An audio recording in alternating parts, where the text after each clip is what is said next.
Akka jaarmiyaan nyaataaf qonnaa addunyaa faa'oon jedhutti addunyaa saffisaan guddachaa jiru keessatti saayinsiif kalaqni qormaata addunyaa furuu keessatti gahee murteessaa qabu. Haa ta'u malee guddinni jiraatus dubartoonniif shamarran ammallee hojii saayinsii hordofuuf gufuuwwan gurguddootu isaan mudata. Duwaad Moonee Dizeree ogeessa istaatistiksii umriin waggaa 27 Koot Divuwaar irraa yoo taatu jaalalli uumamaaf qabdu herrega irratti akka hojjettu ishee taasisu tilmaameen beekuu jetti. Yeroo ijoollummaa ishee biqiltoota misoomsuuf innaa biqilan arguu ni jaallatti turte. Ijoollummaa kootti burtukaana tokko nyaadhee ergan fixee booda sanyii isaa fudhadhee lafa keessan kaa'an ture.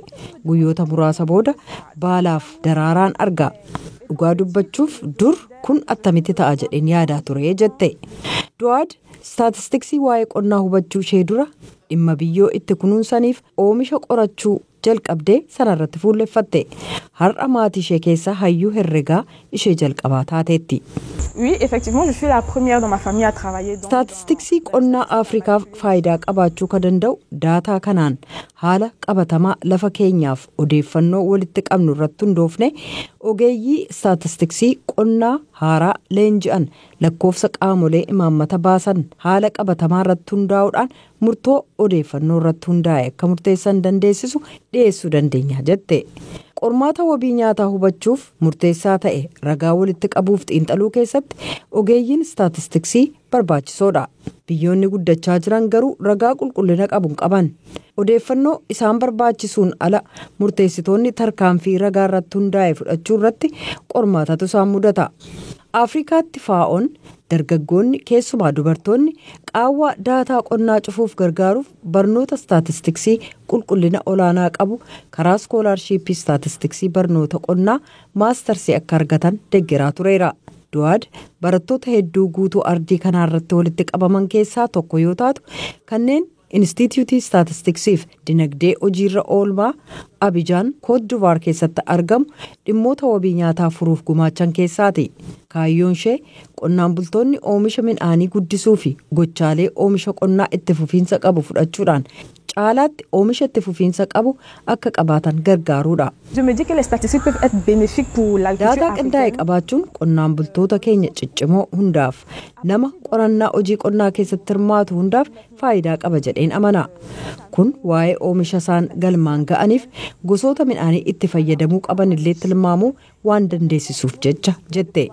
Instituutii Staatistiksiif dinagdee hojiirra oolmaa keessatti barumsa daree keessatti kennamu malee barattoonni maastarsii leenjiin isaanii qonnaa irratti akkamitti akka hojjetu ilaaluuf qo'annoo qabatamaaf gara dirreetti ergamu.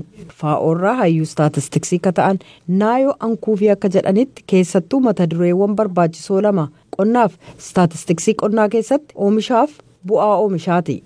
Kanaaf dhimmi har'a gara dirree qonnaatti nu fide oomisha hagamiitu argamaa ka jedhuu jedhan garuu addatti oomishi maalisa jedhu hubachuuf akkamitti akka oomishamu hubachuu qabnaa jedhu.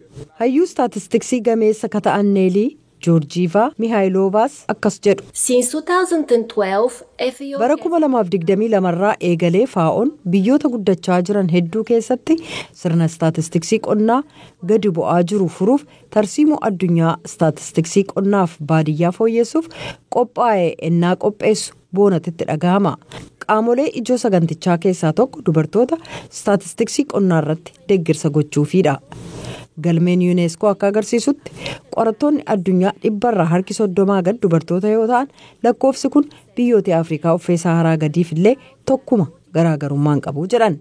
Bara 2023 keessa hayyoonni 48 biyyoota Afrikaa 24 irraa ta'an sagantaa kana irratti kan hirmaatan yoo ta'u milkaa'inaan eebbifamaniiru.